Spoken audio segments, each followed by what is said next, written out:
네, 반갑습니다.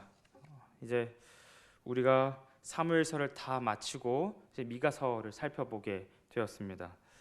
우리가 이제 이 미가서 5장 말씀을 살펴보기 전에 지난주에 우리가 살펴보았던 내용들을 간략하게 조금 복습을 하고 그리고 이 미가서 말씀으로 들어갔으면 좋겠습니다. 우리가 지난주에 사무엘서의 결론 부분을 함께 살펴보았습니다. 그 마지막 장면에서 우리가 어떤 것들을 살펴보았는지 혹시 기억나십니까? 다윗이 무엇을 했죠? 네, 인구 조사를 했습니다. 다윗이 인구 조사를 하는 장면을 통해서 이제 다윗의 마음 속에 자기 스스로도 알지 못했던 그 교만한 마음이, 자신의 실력과 자신의 군사력을 의지했던 마음이 드러나는 것을 우리가 함께 살펴보았습니다. 다윗은 이 인구 조사를 통해 100만 명이나 되는 군사를 운용할 수 있다는 사실을 깨달았고, 그리고 다윗은 그것을 더욱더 의지하려는 그런 마음이 드는 것을 우리가 살펴보았습니다. 하나님께서는 다윗이 이런 인구조사를 할 수 있도록 그냥 내버려 두셨고, 그리고 다윗에게 다시 한번 징계를 내리시는 것을 우리가 살펴보았습니다. 그런데 이 징계의 목적이 무엇이었습니까? 다윗을 그냥 얘가 이런 마음 가지고 있네, 그럼 얘 맛 좀 봐라, 이런 마음을 가지고 하나님께서 징계를 내리신 것이 아니었습니다. 하나님께서 다윗에게 징계를 내리신 이유는 다시금 다윗이 자신이 목자로서의 그 마음을 회복하게 하시기 위하여, 다시금 이스라엘을 하나님의 율법을 따라 그들을 올바른 길로 인도하게 하시기 위하여 이 징계를 내리셨던 것입니다.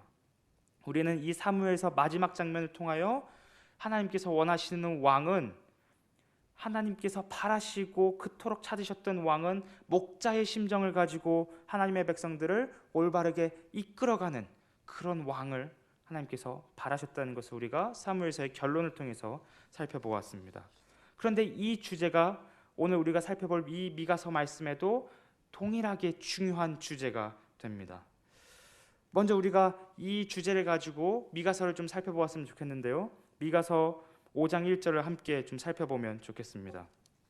미가서 5장 1절을 한번 같이 읽어보면 좋겠습니다. 뭐라고 되어 있죠? 딸 군대여, 너는 때를 모을지어다. 그들이 우리를 에워쌌으니 막대기로 이스라엘 재판자의 뺨을 치리로다. 이렇게 보았을 땐 사실 이게 어떤 말씀인지, 어떤 의미인지 조금 이해하기가 어렵습니다. 그래서 제가 세 번역 성경을 찾아봤는데 제가 읽어드리겠습니다. 딸 군대여, 이제 군대를 모아라. 우리가 포위되었다. 침략군들이 몽둥이로 이스라엘의 통치자의 뺨을 칠 것이다. 세 번역 성경으로 이 부분을 보니까 조금 어떤 맥락인지는 이해가 되는 것 같습니다. 이 본문 1절만 보았을 때 이제 침략군이 이스라엘에게 침공하였고, 그리고 뺨을 쳤다는 것은 이스라엘에게 굴욕을 선사했다는 것입니다. 그러니까 이스라엘의 침략군들이 들어와서 이스라엘을 포위하고 그리고 그들에게 굴욕을 줬다는 이 장면을 우리가 구약 성경의 열왕기 말씀을 통해서 이 비슷한 상황을 살펴볼 수가 있습니다. 우리 다 같이 열왕기야 18장 9절에서 13절 말씀을 찾아보셨으면 좋겠습니다. 열왕기야 18장 9절에서 13절 말씀입니다.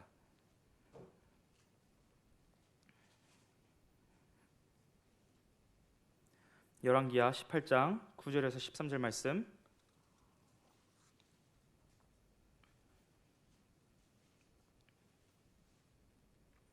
네, 제가 다 찾으신 줄 알고 세 번역 성경으로 봉독해 드리겠습니다. 히스기야 왕 제4년 곧 이스라엘의 엘라의 아들 호세아 왕 제7년에 아시리아의 살마네셀 왕이 사마리아를 포위하여 세 해 만에 그 도성을 함락시켰다. 곧 히스기야 제6년과 이스라엘의 호세아 왕 제9년에 그들이 사마리아를 함락시킨 것이다. 아시리아 왕은 이스라엘 사람들을 아시리아로 사로잡아가서 그들을 할라와 고산강가와 하볼과 메대의 여러 성읍에 이주시켰다.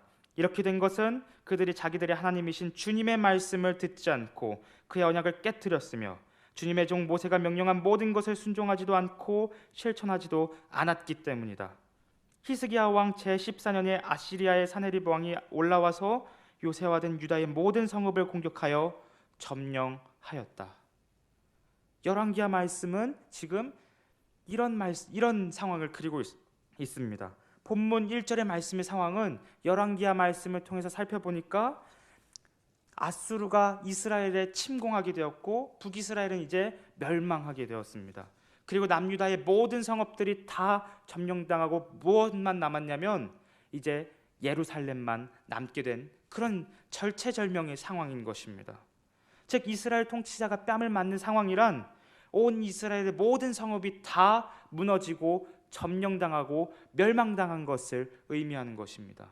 이제 온 이스라엘의 예루살렘만 남게 된 것입니다. 그런데 사랑하는 성도 여러분, 우리는 불과 지난주에 다윗을 함께 살펴보면서 다윗이 통치하는 이스라엘의 모습을 함께 살펴보았습니다. 다윗이 그 인구조사를 하면서 그가 운영할 수 있는 군사가 몇만 명이었습니까? 바로 100만 명이 넘는, 오늘날로 치면 미군이 운영하고 있는 그런 어마어마한 군사력과 맞먹는 수준이었습니다. 그런데 어쩌다가 이스라엘이, 이 황금기를 지니고 있었던 이 이스라엘이 어쩌다가 아수르에 의해서 북이스라엘을 멸망하게 되고 남유다는 이 예루살렘만 남게 된 것일까요? 방금 전에 살펴본 열왕기하 18장에 이 힌트가 있습니다. 12절을 함께 살펴보시면 좋겠는데요. 이렇게 된 것은 그들이 자기들의 하나님이신 주님의 말씀을 듣지 않고 그의 언약을 깨뜨렸으며 주님의 종 모세가 명령한 모든 것을 순종하지도 않고 실천하지도 않았기 때문이다. 이스라엘은 솔로몬 치세 때부터 히스기야가 왕으로 등극하기 200년이 넘는 시간 동안 하나님과의 언약을 끊임없이 깨뜨리며 살아왔습니다. 솔로몬은 처음에는 다윗과 같은 그런 목자의 심정을 가진 왕처럼 보였습니다. 하지만 정치공학적인 원리에 따라 하나님보다 정략 결혼을 하고 그리고 군사적인 군사력과 그리고 자신의 실력을 의지하면서 솔로몬은 점점 타락하는 모습을 볼 수가 있습니다. 그 결과 이스라엘에 솔로몬을 통해서 수많은 우상들이 들어오게 되었고 수많은 그 우상을 섬기는 이방의 문화들이 들어오게 되었습니다. 그래서 열왕기상 11장 4절에서 8절은 솔로몬의 마지막을 이렇게 평가합니다. 솔로몬의 나이가 많을 때 그의 여인들이 그의 마음을 돌려 다른 신들을 따르게 하였으므로 왕의 마음이 그의 아버지 다윗의 마음과 같지 아니하여 그의 하나님 여호와 앞에 온전하지 못하였으니 이는 시돈 사람의 여신 아스다롯을 따르고 암몬 사람의 가증한 밀곰을 따름이라. 솔로몬이 여호와의 눈앞에서 악을 행하여 그의 아버지 다윗이 여호와를 온전히 따름같이 따르지 아니하고 모압의 가증한 그모스를 위하여 예루살렘 앞 산에 산당을 지었고 또 암몬 자손이 가증한 몰록을 위하여 그와 같이 하였으며 그가 또 그의 이방 여인들을 위하여 다 그와 같이 한지라. 그들이 자기의 신들에게 분향하며 제사하였더라. 이것이 솔로몬의 마지막을 평가하는 열왕기서의 평가입니다. 처음에는 하나님께 지혜를 구했던 왕이 하나님을 위하여 목자로서의 그런 왕의 모습을 보였던 솔로몬이 이제는 우상들을 위한 왕이 되어버리고 만 것입니다. 그 결과 이스라엘은 남유다와 북이스라엘로 분열되고 말았습니다.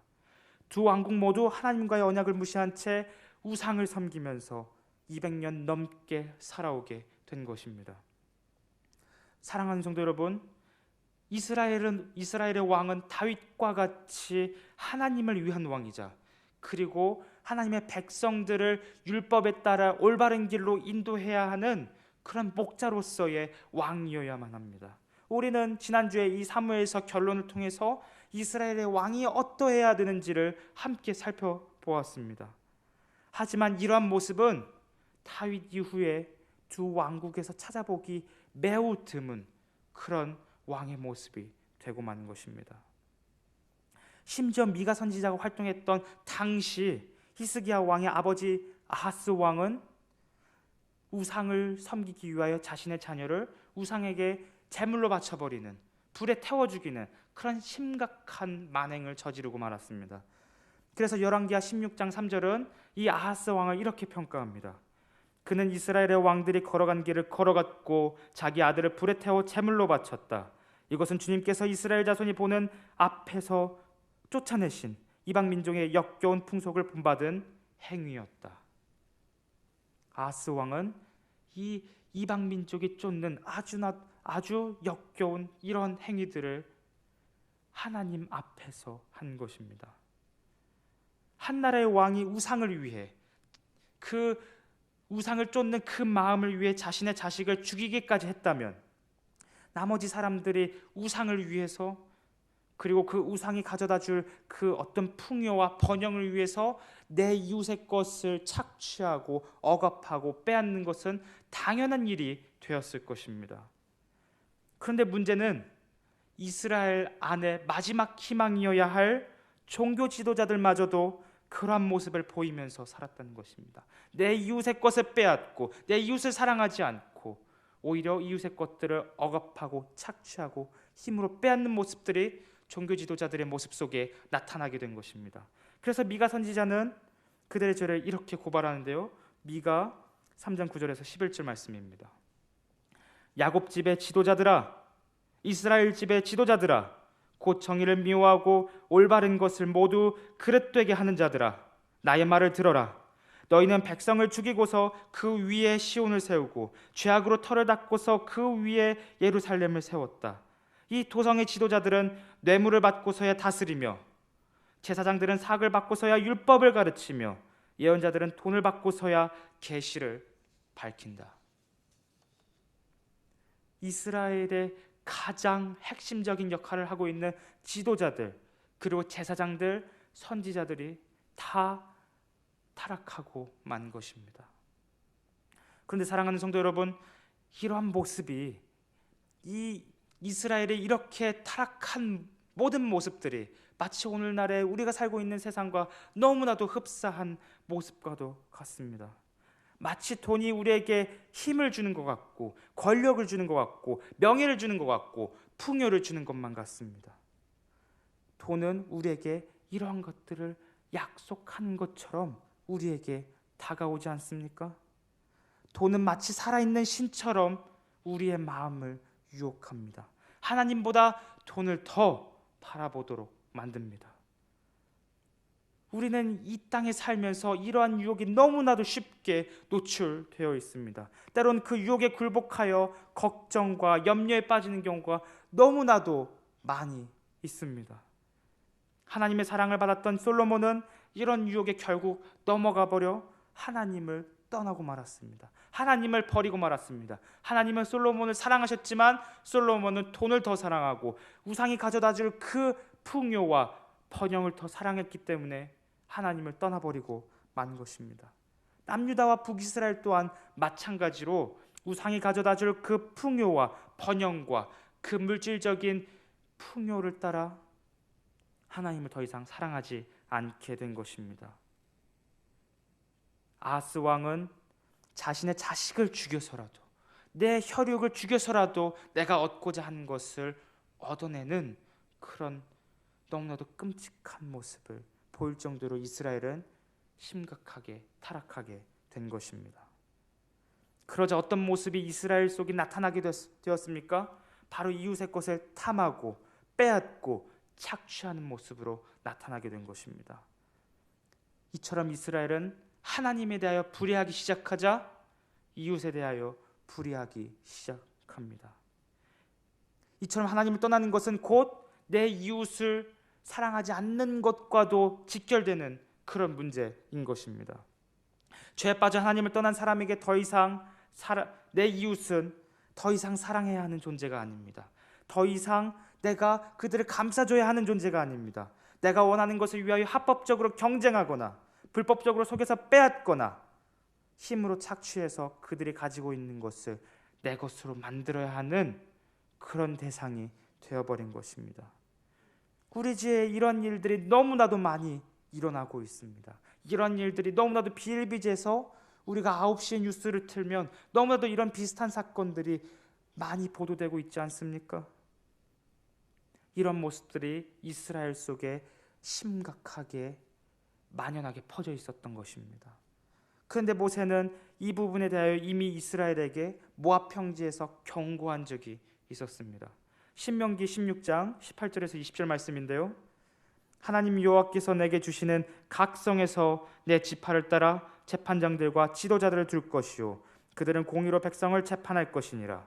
너는 재판을 굽게 하지 말며 사람을 외모로 보지 말며 또 뇌물을 받지 말라. 뇌물은 지혜자의 눈을 어둡게 하고 의인의 말을 굽게 하느니라. 너는 마땅히 공의만을 따르라. 그리하면 내가 살겠고 내 하나님 여호와께서 내게 주시는 땅을 차지하리라. 북이스라엘과 남유다의 왕은, 지도자들은 이 모세의 율법에 따라 오직 공의만을 따르며 살아야 했습니다. 그렇지 않다면 이스라엘은 이 신명기의 말씀대로 약속의 땅에서 살지 못하게 될 것입니다. 결국 그들은 추방당하게 될 것입니다. 그러므로 히스기야 때에 이 앗수르가 북이스라엘과 남유다를 침공한 것은 바로 이 신명기 말씀이 성취되었기 때문인 것입니다. 결국 북이스라엘은, 사마리아는 그들의 죄악 때문에 멸망하고 말았습니다. 그들의 10지파는 지도상에서 온데간데 없어지고 말았습니다. 그리고 남유다조차도 모든 성읍이 다 점령당하고 이제 예루살렘만 남게 된 것입니다. 이제 예루살렘과 다윗 왕가는 사면초가의 멸망의 전초전을 앞두고 있었던 것입니다. 결국 100년 뒤에 남유다마저도 멸망하게 됩니다. 누구에 의해서 멸망하게 됩니까? 바로 바벨론에 의해서 멸망하게 됩니다. 여기까지만 보면, 우리가 본문 1절까지만 보면 죄를 저지른 하나님의 백성들에게는 아무런 희망이 없는 것 같습니다. 아무런 소망이 없는 것 같습니다. 이제 그들의 죄로 말미암아 다 멸망하였기 때문에 여기서 어떤 뾰족한 수가 없어 보이는 것만 같습니다.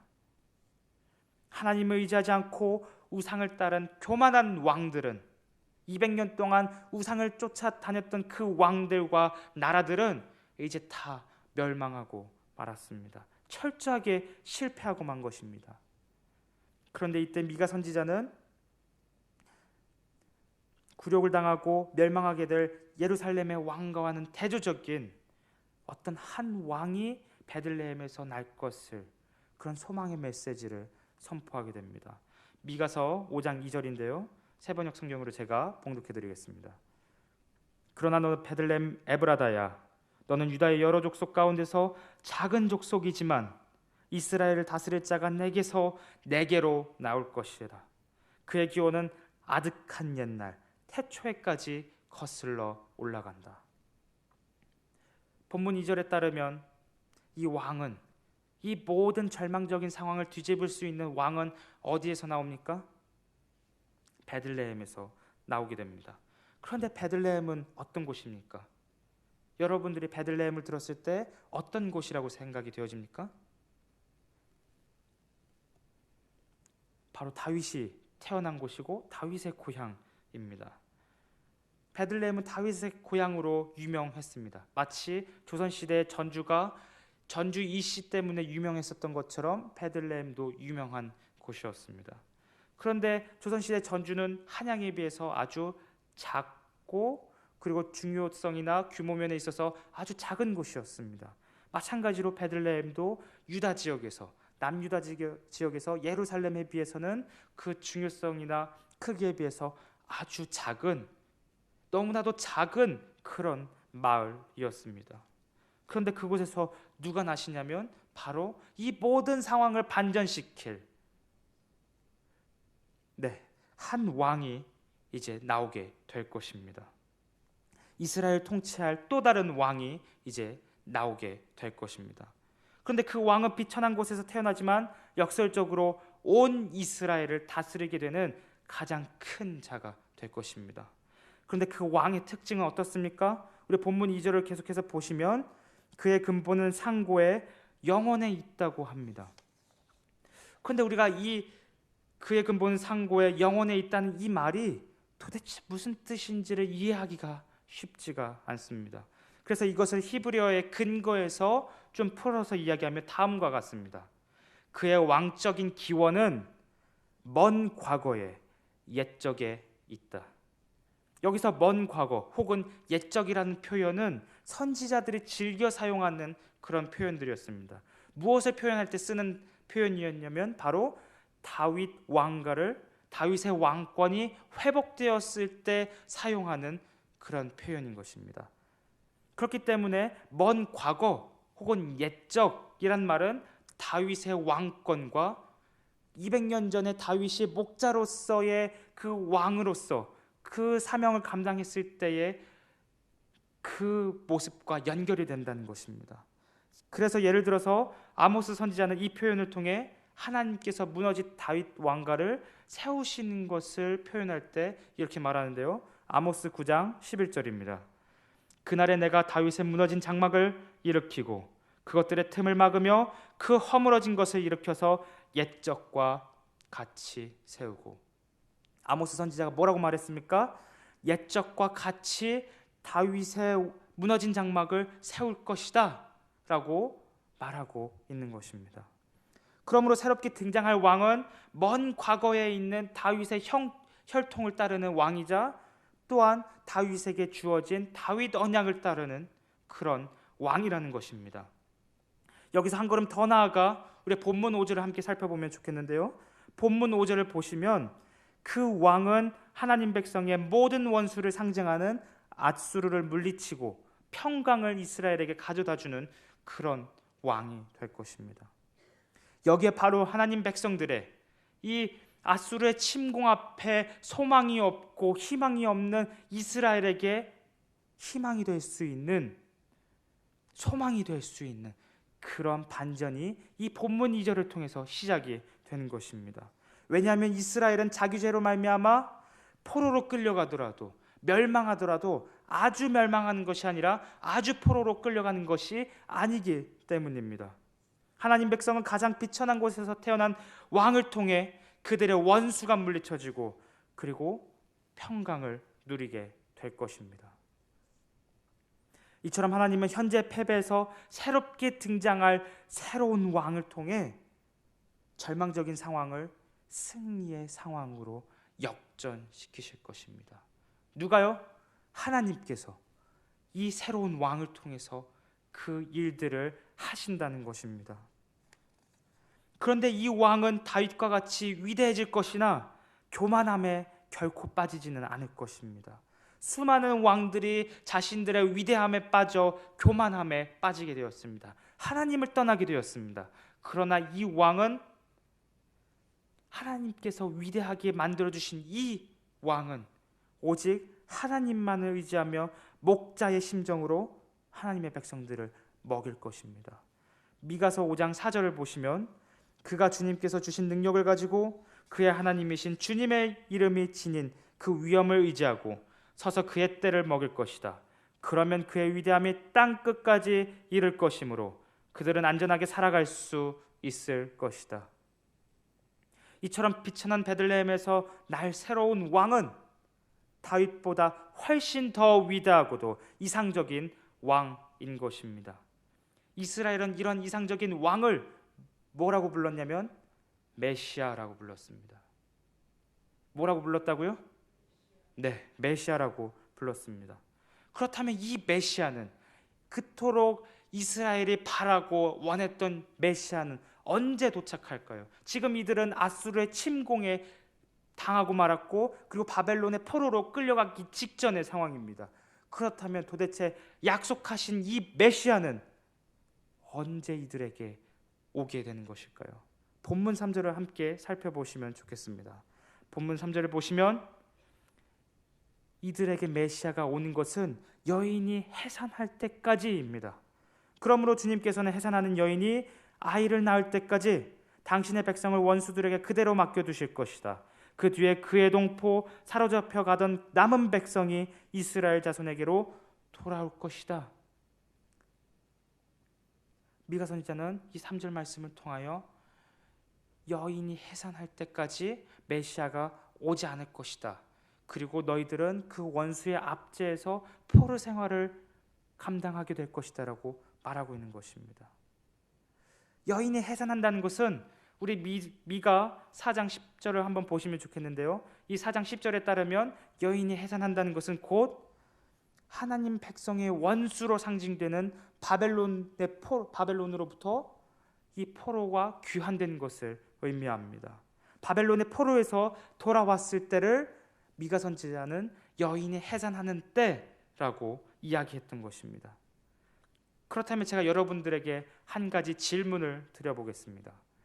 이스라엘은 언제 바벨론에서 포로로 귀환을 했을까요? 언제 그들의 땅인 유대 땅으로 돌아오게 되었을까요? 많은 사람들은 바사 왕 고레스 때 유대인들이 다시 돌아오게 되었다고 많이들 이야기를 합니다. 그런데 바벨론에서 돌아온 바사 페르시아에서 돌아온 유대인들의 생각은 전혀 달랐습니다.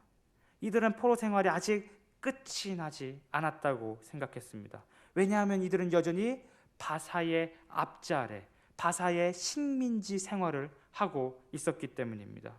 이들은 고레스 왕 때 돌아온 이후부터 끊임없이 독립을 원했습니다. 하지만 그들의 독립의 열망은 끊임없이 무너지고 페르시아가 바사가 지나고 나서부터 헬라 제국과 로마 제국의 압제 아래 있게 되었습니다. 심지어 이 헬라 제국과 로마 제국의 압제 아래 있었을 때 이들은 이들의 성전에 이들이 그토록 싫어했던 제우스 신상에 세워지는 너무나도 가증스러운 일이 발생하게 되었고, 그리고 이 제국들은 유대인들에게 끊임없이 자기들의 우상들을 섬기는, 제우스를 섬기라고 하고 헤르메스를 섬기라고 하는 그런 끔찍한 강요들을 유대인들에게 강요를 한 것입니다. 그러므로 유대인들이 생각한 포로 생활은 아직 끝이 난 것이 아닙니다. 이들은 비록 유대 땅으로 돌아왔지만, 포로 생활이 끝나고 나서 유대 땅으로 돌아왔지만 이들의 포로 생활은 아직 끝이 난 것이 아닌 것입니다. 그러므로 유대인들의 포로 생활이 끝나는 것은 톰 라이트라는 학자가 이렇게 잘 설명했습니다. 따라서 포로 생활에서의 귀환에 대한 열망은 그 주요한 구성 요소로서 아수르, 바벨론, 헬라 제국, 로마 제국으로 대표되는 악의 패배.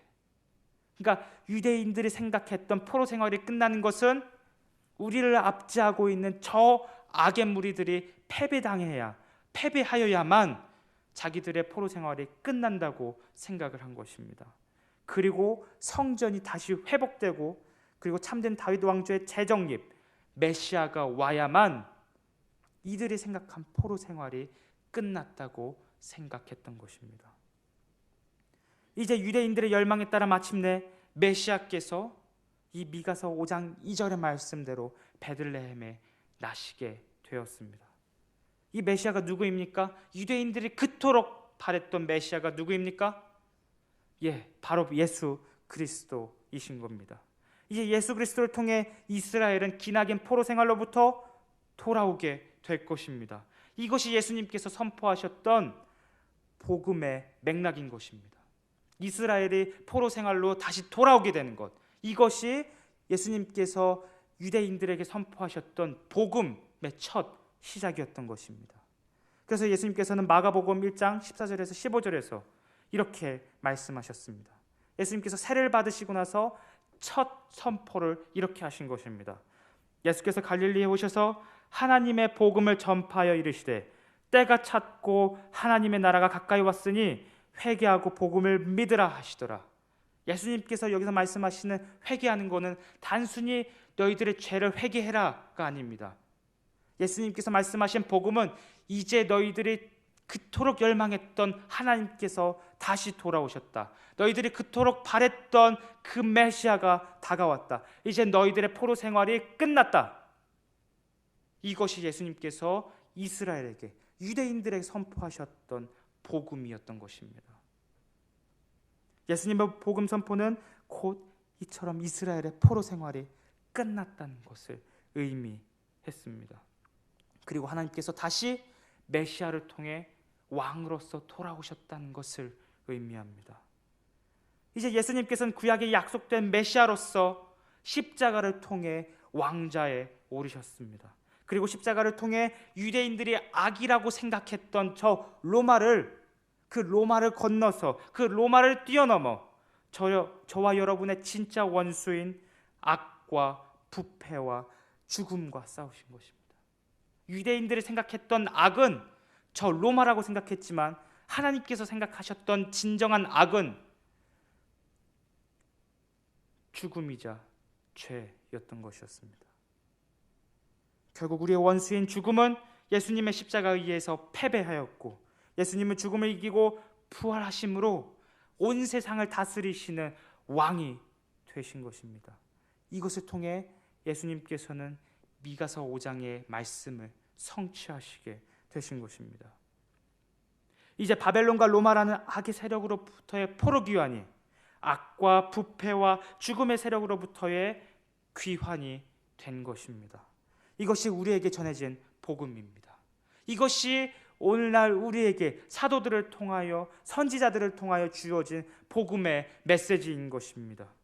이것이 유대인들의 메시아이자 우리들의 그리스도이신 예수님께서 이루신 기쁜 소식이자 복음인 것입니다. 그래서 사도 바울은 예수님께서 이루신 이 십자가 사건과 부활 사건을 이렇게 고린도 교회에게 선포합니다. 고린도전서 15장 20절에서 28절인데요. 다 같이 찾아보셨으면 좋겠습니다. 고린도전서 15장 20절에서 28절 말씀입니다. 고린도전서 15장 20절에서 28절 말씀,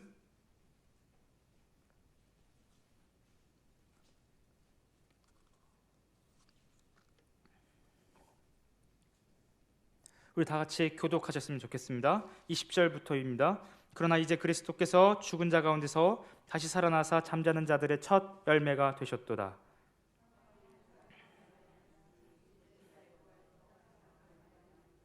아담 안에서 모든 사람이 죽은 것 같이 그리스도 안에서 모든 사람이 삶을 얻으리라.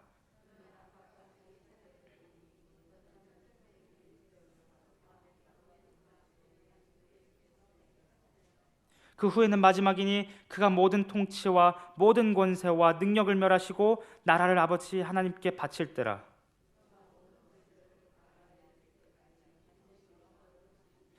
다 같이 읽겠습니다. 맨 나중에 멸망받을 원수는 사망이니라.